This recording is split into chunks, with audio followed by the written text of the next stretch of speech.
Welcome to the Kickstart Your Coaching Edge podcast, where it's all about getting real around all things coaching. And what we know for sure is that what got you here won't get you there. You can't see the spinach in your own teeth. And finally, hang on, because this one's really deep. Once you realize that you are the traffic, everything makes complete and unadulterated sense. We are continuing on the social responsibility train. Woo, woo. I got to tell you, Jen, I was like, okay, a bunch of trains jumped in my head, right? Train, the singing guy's train. Choo Choo Charlie jumped in my head. Ozzy Osbourne Crazy Train. And then, of course, the train whistle. So we're training. We're training. So we've actually gotten a few questions, which is great. If you ever have any comments or thoughts that you want to share with us about the podcast, just send us an email at getreal@kickstartyouredge.com. And we did get an email about somebody who says, I really feel that I need to develop my social responsibility, and I'm unsure about how I can do that. So Karen and I said, let's talk about it in the EQI 2.0 subscale capacity. How do you take elements of emotional intelligence to help balance a lower social responsibility? So just as a reminder to the listeners, the EQI 2.0 is emotional intelligence assessment that Karen and I certified people in to be able to give, administer, and to debrief the results.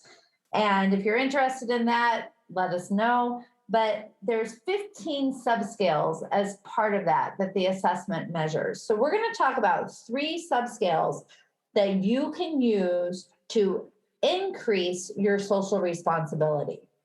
The 3 subscales are self-actualization, interpersonal relationships, and empathy. So, Kara, let's talk a little bit about how self-actualization, a focus on that, can actually increase your social responsibility. So if we're going to talk about self-actualization and how it's actually going to balance with social responsibility, I just want to go over really quick the definition of self-actualization. And that's referring to your ability and tendency to grow and strive, to see your potential, to set meaningful goals, and to work toward your betterment and fulfillment.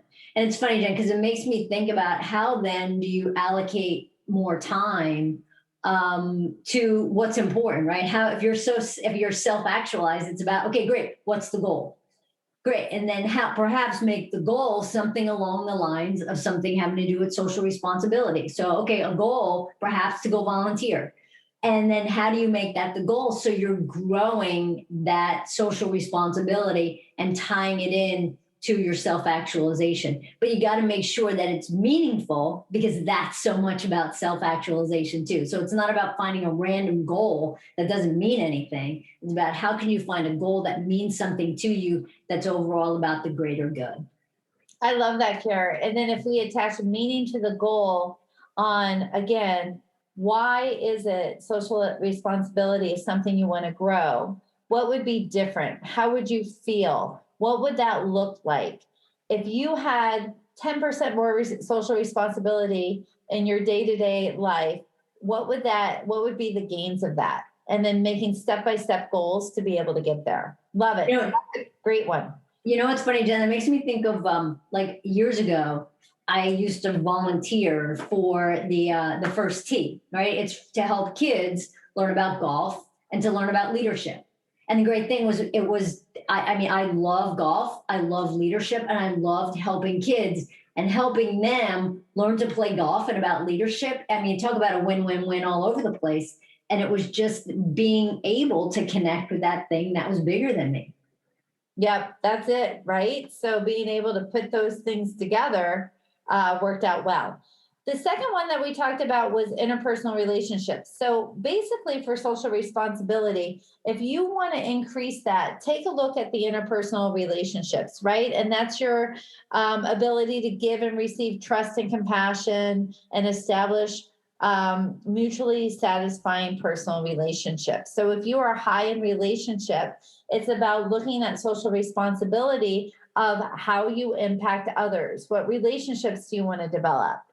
What types of ways could social responsibility strengthen community ties, strengthening a sense of belonging, strengthening the not only the impact that you can make socially, but who are you doing it with?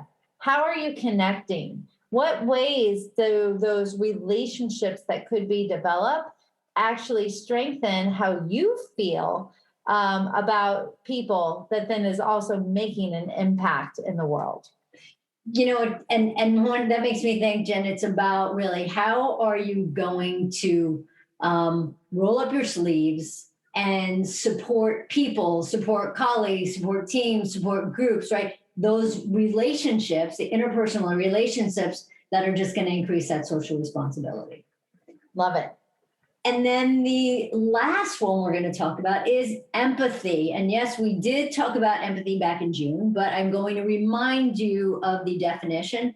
Empathy is your ability and willingness to take notice of and be sensitive to other people's needs and feelings. And it's funny, Janet, I'm going to tap back into really quick that whole Princess Di thing. And it was what we talked about a couple of weeks ago. And they really truly believed one thing that was really unique when we talked about in the EQ Edge book that was so powerful with Princess Diana was the combination of her social responsibility and empathy. She embraced those causes that were dear to her heart. She went really beyond what was expected of her. She did things that people weren't even going to think that she was going to do. So in that combination, it's about how do you balance them both, right? How do you put yourself in other people's shoes? How do you see the broader perspective? When you have a concern for other people, how do we see how that affects the whole? How does it affect so much more than just the one small thing that you actually might have in your head? So, it's that ripple effect again. How does it get to that bigger picture? I love it. One of the great ways to think about where do you want to have more social responsibility impact is to look through your own life and say, what would have been helpful for me? What causes do I connect with?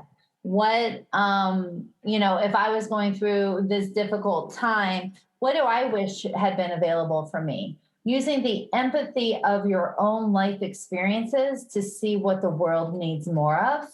Or if, like I always say, if you are with somebody going through a challenge, what was helpful to them and how can you bring that to others? So a lot of times through the empathy, it's your shared experiences with others that can inform how you want to have an impact on social responsibility.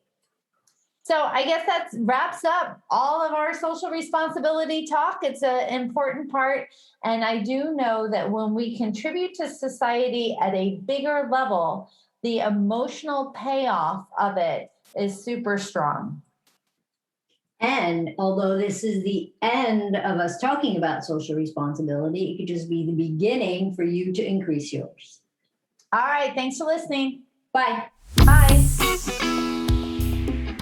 Hey, everybody. Thanks for listening to the Kickstart Your Coaching Edge podcast. Craving more in-depth discussions? Check out the Get Real Inner Circle with our no BS in-crowd of coaches. Join live coaching discussions, breakdowns of coaching calls, and have some fun while you're at it. You're going to want to go to kickstartyouredge.com/inner circle. It's time to get real.